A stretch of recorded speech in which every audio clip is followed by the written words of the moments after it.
이제 그래서 지금까지 제가 말씀드린 게 이제 한국사 교과서가 얼마나 편향되었나 하는 내용이고요. 그 다음에 이제 말씀드릴 것이 그럼 도대체 왜 이렇게 어떤 경로를 거쳐서 누구에 의해서 이렇게 편향되었나 하는 것을 보시겠습니다. 자, 여기서 이제 말씀드릴 것은요. 우선 그 요약을 하자면 교과서가 편향되게 된 데는 민중사학이 자리 잡고 있습니다. 이 민중사학은 그러면 무엇인가 하는 걸 이제 말씀드려 보겠습니다.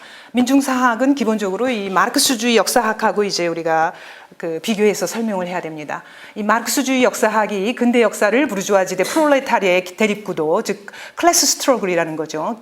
계급 투쟁으로 해석을 한다면 민중사학은 한국 근현대사를 지배계급 대 기축민중의 대립구도로 보는 것입니다. 그래서 이제 그 흔히들 민중사학 그러면은 어떤 고교생이 제 책을 읽고 저한테 질문을 했는데 민중사학이라고 말하는 게 참 좋은 거 아니냐. 이 민중이라는 게 우리 그 영어식의 people, 모든 이 사람들을 다 민중이라고 하는 거 아니냐 하는데 그렇지가 않습니다. 민중사학자들이 말할 때 민중이라는 건 기층민중, 즉 노동자, 농민을 말하는 겁니다. 그래서 이 민중사학이라는 거는 정의를 해보면 노동자와 농민이 주인이 되는 그러한 사회를 건설하기 위해서 변혁의 전망을 모색하는 실천적인 학문 경향이라는 것입니다. 이게 이제 방점은 어디에 있느냐? 이 변혁을 모색한다라는 거. 그 다음에 실천적인 학문 경향이라는 거 여기에 이제 있는 거죠. 그래서 그 민중사학의 역사 방법론은 물론 이 마르크스 레닌의 사적 유물론에 입각하고 있습니다. 그리고 민중사학의 연구 과제가 뭐 민주화, 자주화, 민족 통일인데 그 중에서도 이제 민족 통일을 가장 강조하는 거죠. 그래서 통일된 민족 국가를 수립하는 것이 지상 과제이고 이제 통일된 민족 국가를 수립하는데 말하자면 걸림돌이 됐다든가 뭐 장애가 됐다 뭐 그렇게 자신들이 파악하는 사람들은 다 반민족 이런 식으로 이제 매도가 되는 거죠. 그래서 민중사학이 대두하게 된 이제 뭐 원인은 여러 가지가 있을 수가 있습니다만은 이제 1970년대 후반부터 80년대 전반까지 이 민중사학론을 제창한 사람들이 쓴 책이 여러 가지가 있었는데 무슨 분단시대의 역사인식이라든가 해방전후사의 인식, 무슨 전환시대의 논리 같은 책을 읽으면서 이제 사람들이 소위 의식화가 되는 거죠. 그런데다가 이 82년에 이데올로기 금서기준이 완화되면서 수종주의 입장에서 쓰인 한국 현대사 연구물이 쏟아져 들어오게 됩니다. 그런데 이제 이 수종주의라는 것이 영어의 레비주니스트라는 걸 우리가 번역을 한 건데요. 그 본질은 뭐냐면은 네오마르크시즘입니다. 그래서 이제 새로 그 뉴 레프트들, 그러니까 결국은 마르크시즘의 입장에서 한국 현대사를 해석한 책들, 뭐 브루스 커밍스의 한국 전쟁의 기원이라든가 뭐 이런 책들이 이제 뭐 그 대표적인 책들이 되겠습니다.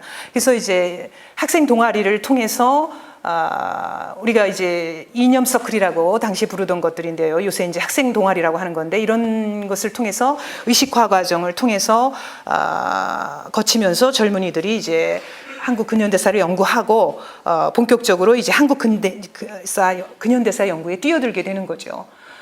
그런데 특히 이들은 어느 시기에 주목했느냐 하면은 1945년부터 48년 사이에 이 미군정 시기에 주목을 하게 됩니다. 그런데 그것은 왜 그러느냐 하면은 80년에 광주 민주 항쟁이 있었죠. 그 이후에 이제 한미 관계에 대한 관심이 고조되면서 미국의 대한 정책을 알아야겠다라고 해서 이제 이 45년부터 48년의 미군정 시기에 특히 주목을 하게 되는 거죠. 그런데 민중사학이 대두되게 된 데는 또 하나의 원인이 있습니다. 그것은 뭐냐면은 북한 학계의 연구 성과가 남한에 유입이 됐다는 겁니다. 1987년에 이제 민주화 운동이 절정에 달하면서 87년에 6.29 민주화 선언이 나오게 돼요. 근데 이 선언의 후속 조치로 북한 원전에 대한 해금 조치가 이루어집니다. 그래서 이제 북한 책이 그대로 이제 우리나라에서 출판이 되게 되는 거예요. 근데 이 출판되는 책 중에서 역사서가 주종을 이루게 됩니다. 그래서 이제 아까 말씀드렸던 조선통사, 상학원, 뭐 현대조선 역사니 뭐 이런 책들이 다 우리나라에서 88년, 89년에 대거 출판되게 됩니다. 그러면서 이제 우리나라에서 이 남한에서 민중사학론이 본격적으로 대두가 되는 거죠. 그러니까 민중사학론은 요약하자면 뭐냐, 우리 남한이 가지고 있던 기본적인 민족주의적인 사학, 여기에 북한 내 마르크스주의 사학이 이제 접목되면서 나타난 것이 바로 민중사학이 되겠습니다. 그런데 이 민중사학자들은 하나하나 이렇게 따로따로 움직이는 것이 아니라 연구단체를 결성을 합니다. 그래서 80년대 중반부터 민중사학 연구단체가 하나둘씩 생겨나게 되는데, 여기 보시면 이제 대표적인 민중사학 연구소를 써놨습니다만, 그 중에서도 주목해야 될 것이 역사문제연구소와 구로역사연구소입니다. 그래서 이제 역사문제연구소는 설립한 사람이 두 사람으로 지금 알려져 있습니다. 현재 서울시장인 박원순, 그 다음에 원경스님이라는 사람이 있는데, 그 원경스님이라는 사람은 조선공산당, 그 다음에 남로당의 지도자였던 박헌영의 사생아로 알려진 사람입니다. 이 두 사람에 의해서 역사문제연구소가 만들어졌고요. 그 다음에 1988년에 구로역사연구소가 또 만들어지게 됩니다. 근데 이 구로라는 것은 이제 이 역사연구소, 구로역사연구소의 홈페이지에도 나와 있습니다만, 구로라는 노동의 상징성, 우리가 이제 구로공단이죠. 그것을 이제 따서 구로역사연구소라고 만들었습니다. 그래서 나중에 이름을 역사학연구소라고 바꿨습니다만, 저는 이제 이 역사연구소의 특성을 잘 나타내주는 명칭은 구로역사연구소라고 보고 과거의 명칭은 그대로 쓰고 있습니다.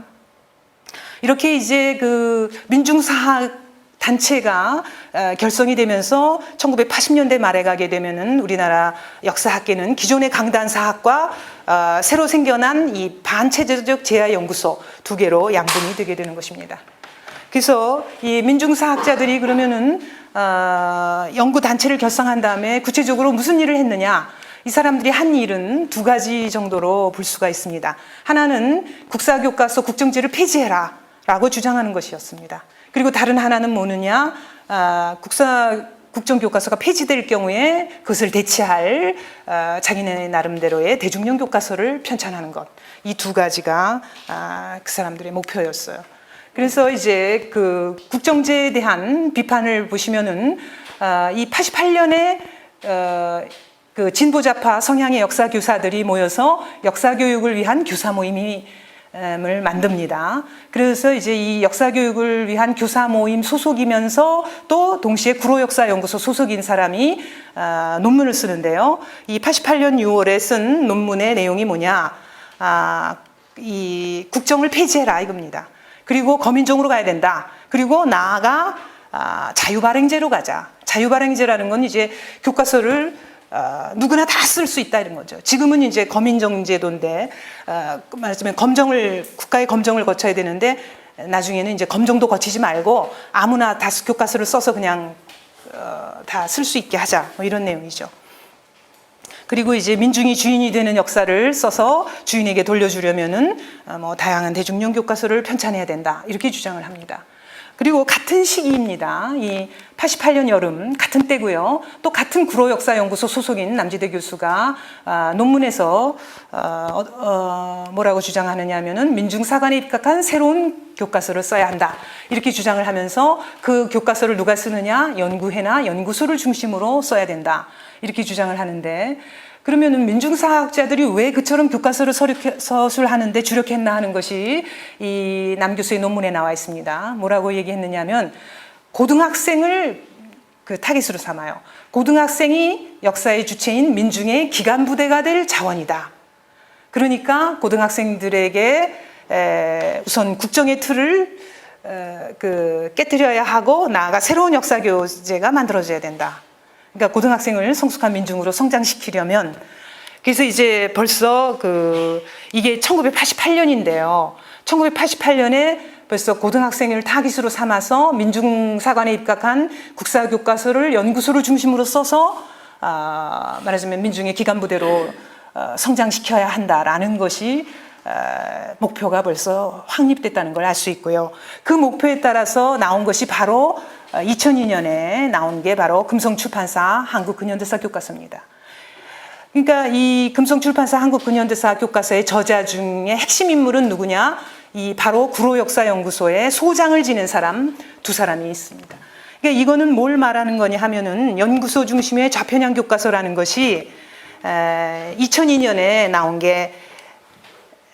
나온 것으로 보이지만 실제로는 이미 1988년부터 준비되고 있었다는 거죠. 그러니까 상당히 오랫동안 공을 들여서 준비해왔다. 있다라는 것을 알 수 있습니다. 그리고 다른 한쪽에서는 이제 국정교과서를 비판하면서 한쪽에서는 이제 그걸 대체할 대중용 교과서를 발간합니다. 그러니까 이제 교과서라는 말에 이제 우리가 속아 넘어가는데요. 사실은 교과서가 아닌데 이제 교과서라고 하는 거예요.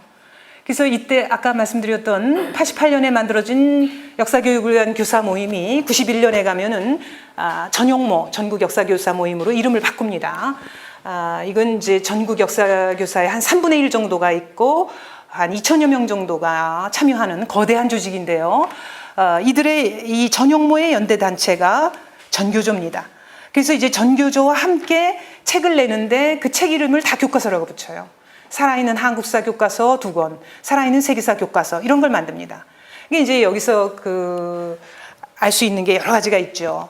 그러니까 자기네들이 교과서를 그렇게 비판하면서 폐지해야 된다 그러면서 그걸 대체하기 위해서 자기네들이 쓰는 것에는 굳이 교과서라는 이름을, 교과서가 아닌데 말하자면 개설서인데 교과서라는 이름을 붙이는 겁니다.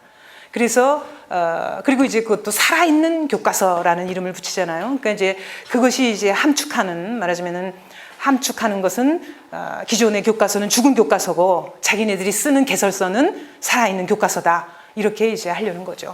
그런데 이 교과서라는 게 여기서 끝나는 게 아니에요. 기타 전용모가 관련된 교과서 시리즈는 더 있습니다. 살아있는 한국 근현대사 교과서가 있고요. 어린이 살아있는 근현대사 교과서 3권, 어린이 살아있는 한국사 교과서 5권, 외국인을 위한 한국사도 2가지가 있습니다. 한국어로 된 외국인을 위한 게 있고요. 영어로 된 외국인을 위한 것까지 다 있습니다. 그 다음에 이제 아까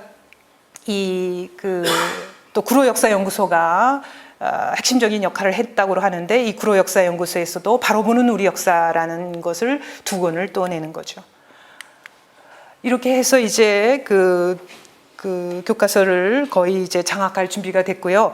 실제로 민중사학자들이 그 교과서를 우리가 만들 때 이제 교과서를 집필하는 사람들이 보는 자료가 교과서 집필 준거안입니다. 근데 이 준거안을 5차부터 7차의 준거안을 작성할 때 현대사 부분의 준거안 작성자로 민중사학자들이 대거 들어가게 됩니다. 그래서 이 민중사학자들이 준거안을 작성하면서 준거안이 상당한 정도로 좌편향 성향을 보이게 됩니다. 그러나 실제로 5차부터 6차까지의 국사교과서는 준거안만큼 좌편향 성향을 나타내지는 않았습니다. 왜냐하면 6차까지는 아직 국정이라는 제도적인 장치가 있었던 거죠. 그래서 단일한 교과서가 만들어졌기 때문에 준거안만큼 편향되지는 않았습니다. 그러나 이제 국정의 제약이 사라진 7차 한국 근현대사부터 완전히 판도가 바뀌게 되는 것이죠. 그리고 이 97년에 이제 제7차 교육과정이 만들어지게 되는데 여기서 이제 어떻게 된 일인지 기존의 국사 과목을 그대로 두고 새로이 이제 한국 근현대사 교과서라는 과목이 신설이 돼요. 그러면서 이 한국 근현대사의 교과서를 검정으로 도입하게 됩니다. 그러자 민중사학자들은 기다렸다는 듯이 2갈래로 움직입니다. 하나는 이 국사는 아직도 국정이니까요. 그러니까 2과목인데 국사는 국정이고 근현대사는 검정이니까 국정인 이 국사교과서를 폐지해야 된다라고 주장을 하죠. 그러면서 또 다른 한편에서는 이 새로 만들어진 한국 근현대사 검정교과서 집필에 가담을 하는 겁니다. 그래서 이렇게 2가지로 움직이는데요. 먼저 국정교과서 국정제 폐지를 주장하는 걸 보십시다. 아까 1988년에 국정제 폐지 주장이 한번 나왔었잖아요. 그때는 이제 구로역사연구소 소속 2사람이 동시에 이제 거의 동시에 똑같은 내용을 주장했는데 이번에는 역사문제연구소 소속 학자 3사람이 2001년에 거의 동시에 국정제 폐지를 주장하는 논문을 내놓습니다. 이제 동시다발적이라는 표현을 우리가 쓸 수 있을 것 같습니다. 거의 동시에 같은 연구소 소속 사람이 같은 내용을 주장하는 거죠. 그러면서 이제 또 다른 민중사학자들이 전용모와 함께 한국 근현대사 교과서를 집필하게 되는 거죠. 그래서 이제 누적된 국사학계의 좌편향 성향이 한꺼번에 분출되면서 2002년에 편향된 한국 근현대사 교과서 6종이 출간되게 되는 것입니다. 그래서 이제 제야 연구소를 기반으로 활동하던 좌파의 시각이 마침내 국사 교육계를 장악하게 된 것입니다. 그래서 흔히들 이제 지난번에 그 작년에 나온 그 검정교과서 8종 이제 그거 얘기하시면서 뭐 교학사 교과서를 제외한 나머지 교과서가 문제 많다, 좌편향이다 이렇게 이제 말씀을 하시면서 이제 많이 좌편향에 대해서 알게 되셨는데 사실은 그보다 먼저 2002년에 검정을 통과한 이 한국 근현대사 6종이 이제 이미 벌써 완전히 좌편향된 책이라는 겁니다. 그래서 이제 이 6종이 검정을 통과했는데 이 6종 가운데서도 아까 말씀드린 것처럼 금성출판사 한국근현대사가 극도의 편향성을 보였다라는 겁니다. 뭐 여러 가지가 있지만 요약을 해서 여기 한 몇 가지 적어봤습니다. 우선 통일지상주의에 사로잡혀서 대한민국 건국 세력을 조직적으로 폄하합니다. 이제 뭐 통일된 나라를 세우지 못했다, 그래서 단정을 수립했다는 둥 하면서 이제 폄하하는 거죠. 그 다음에 대한민국의 정통성을 부정하는 건 이제 아까 말씀드렸습니다만 뭐 무슨 뭐 대한민국을 수립했다라는 말도 못 쓰게 하고 정부를 수립했다는 등 뭐 그다음에 한반도에서 유일한 합법 정부의 정통성을 부정한다든가 하는 거죠. 그다음에 1987년 이전의 모든 정권을 독재라고 비판합니다. 그래서 이제 어느 정도인가 하면은 48년 건국서부터 87년까지 40년 독재다라고 하면서 완전히 독재라고 비판을 하죠. 그런데 전혀 형평에 맞지 않는 게 북한의 독재 체제에 대해서는 정작 전혀 독재라는 말을 쓰고 있지 않습니다. 그리고 그 온갖 데에서 이제 친북 반미 서술로 일관하고 있습니다. 그래서 이러한 그 금성출판사의 이 편향성 이것이 문제가 돼서 이후 이제 2004년 이후에 교과서 파동이 일어나게 됩니다. 이것이 이제 지금 보시는 게 그 고등학교 한국근현대사 금성교과서 표지입니다. 이 금성교과서의 이 독재 표현을 제가 한번 조사를 해봤습니다. 이제 여기 보시면은 이승만 정부에 대해서 6번, 박정희 정부에 대해서 4번, 그다음에 이제 80년 이후 87년 민주화될 때까지 3번. 그래서 금성교과서에서 13번이나 독재라는 표현을 쓰고 있어요. 그런데 북한에 대해서 보십시오. 금성교과서 같은 교과서입니다. 남한에 대해서 13번 독재라고 했는데 북한에 대해서 이거를 제가 그 연구할 때 제 그 연구원을 시켜서 조사를 하겠어요. 그랬더니 이제 연구원이 조사를 하러 갔는데 나중에 와가지고 이 박사님 아무리 찾아도 얼굴빛이 변해가지고 자기가 잘못 찾았는지 몰라가지고 3번인가 뭐 이렇게 봤대요. 그런데 아무리 찾아도 정말 독재라는 말이 없어서 자기가 정말 어떻게 이럴 수가 있나 했다는 거 아닙니다.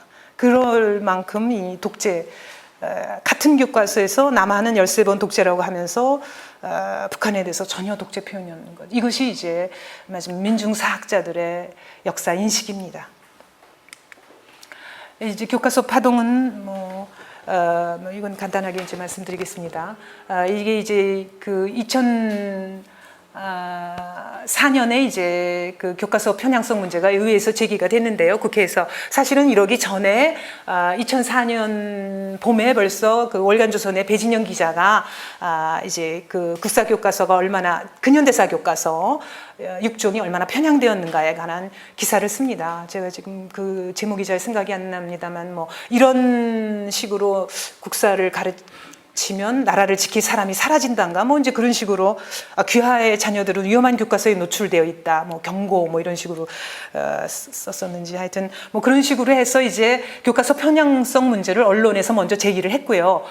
그래서 이제 그걸 받아서 국회에서 교과서 편향성 문제를 제기했습니다만 전혀 뭐 먹혀 들어가지가 않았죠. 그래서 실제로는 어떻게 됐냐면은 이 금성교과서 편향성 문제를 아무리 제기해도 소용이 없었고 당시에 전교조 교사들의 전폭적인 지원을 받아서 한국 근현대사를 가르치는 전국의 고등학교에서 50% 이상의 채택률을 보입니다. 이건 굉장한 겁니다. 왜냐하면 한국 근현대사 교과서가 6종이거든요. 그런데 그 중에서도 가장 편향된 게 금성인데 이 금성 교과서가 50%가 넘는 채택률을 보였다는 거죠. 그래서 이제 지금 한 그 30대 초반 학생들까지 시작해서 지금 현재 대학 다니고 있는 뭐 1학년 학생들 1, 2, 3, 4학년 중에 이게 한 10년 정도 가르쳐졌기 때문에 금성 교과서로 배운 사람들이 상당히 많이 있습니다. 그래서 이제 이게 2005년에 가서는 이제 그 그 우파 지식인들을 중심으로 해서 편향된 교과서를 비판하면서 교과서 포럼이라는 게 창립이 돼가지고요. 2008년에 대한교과서를 출간을 했고 같은 해 2008년에 교과부에다가 이 편향된 교과서를 수정해야 된다라고 이제 수정을 건의를 했습니다. 그래서 교과부가 이거를 수용을 해서 금성교과서를 비롯한 이 좌편향 교과서에 대해서 수정을 권고했어요. 그래서 이제 특히 이 수정을 권고한 부분이 대한민국의 정통성이라든가 6.25 전쟁 발발 원인, 그다음에 이승만 정부 폄하 등에 관련된 55개 항목에 대해서 이제 수정을 권고했고요. 그렇게 해서 이제 2008년 12월에 이제 이 수정을 해서 보완을 해서 교과서 파동이 마무리가 됐습니다. 그러나 금성교과서 집필지는 이것에 대해서 반발하면서 법원에 수정금지 가처분 신청을 냈고요. 2011년에 가서야 이제 서울고등법원이 좌편향 역사교과서 수정 명령은 적법하다라고 판결을 내렸던 것이죠. 그리고 이제 이 편향된 교과서를 바로잡기 위해서 새로운 교육과정이 만들어졌습니다. 그것이 2009 개정 교육과정인데요. 이 2009 개정 교육과정에서 국사가 한국사로 바뀌고 국정교과서였는데 이제 또 검정으로 바뀌었습니다. 이것이 또 다른 문제의 소지죠. 근현대사 교과서는 폐지됐습니다만 한국사가 이제 검정으로 바뀌게 된 겁니다. 그래서 2010년에 검정을 거쳐서 한국사 교과서 6종이 선정돼서 2011년부터 이제 고등학교에서 교재로 사용되고 있었는데요. 이것도 편향성이 만만치가 않습니다. 그래서 내용에 따라서는 한국 근현대사보다 편향성이 더 심해졌다라는 평가를 받기도 합니다. 특히 뭐 6.25 전쟁에 관한 부분이 그렇습니다. 그래서 뭐 6.25 전쟁 같은 경우에 전쟁을 일으킨 김일성이라든가 뭐 이런 데서는 한마디도 비난하지 않고 오히려 그 전쟁 중에 이루어진 민간인 희생을 뭐 이승만 정부와 뭐 미군에 의해서 뭐 민간인 학살 사건이 일어났다 뭐 이런 식으로 해서 크게 무슨 그 표현하는 그러한 그 편향을 보이고 있는 거죠. 그러면서 브루스 커밍스의 그 한국 전쟁의 기원의 표지에 실렸던 피카소의 그 신천 학살에 관한 그것을 교과서에서 수록하고 뭐 이제 이런 식으로 해서 상당히 그 편향된 내용이 문제가 됐습니다. 그런데 그 왜 이렇게 그 편향되었느냐? 그러니까 한국 근현대사 교과서 못지않은 편향성을 보이게 된 이유는 뭐냐면은 이 한국사 교과서 6종을 집필하는 집필진에 민중사학자들과 전용모 교사들이 많다는 사실입니다. 그래서 그 6종 한국사 교과서 중에 하나인 삼화교과서의 예를 들어보겠습니다. 이 삼화교과서 필진 6명 중에 5명이 전교조 또는 전용모입니다. 그리고 그 중에 이인석은 금성 한국 근현대사 집필진이기도 합니다. 그러니까 이런 식으로 이제 그 더 많은, 그러니까 어느 정도 많으냐면요. 구체적으로 보면은 6차 국정교과서까지는 집필자 중에 교사가 없어요. 그런데 7차 한국 근현대사에서 전교조 교사가 1명 들어가 있습니다. 그런데 2010년 한국사 교과서 6종 중에는 전교조 교사가 자그마치 10명이 들어가 있어요. 그래서 전체 총 집필자 수의 32명 중에 1명. 그다음에 이 2010 검정 한국사에서는 보시면은 37명 중에 10명. 그러니까 퍼센티지로 보면은 자그마치 9배, 900%의 증가율을 보이고 있는 겁니다. 이것이 이제 한국사 교과서가 편향된 내용입니다.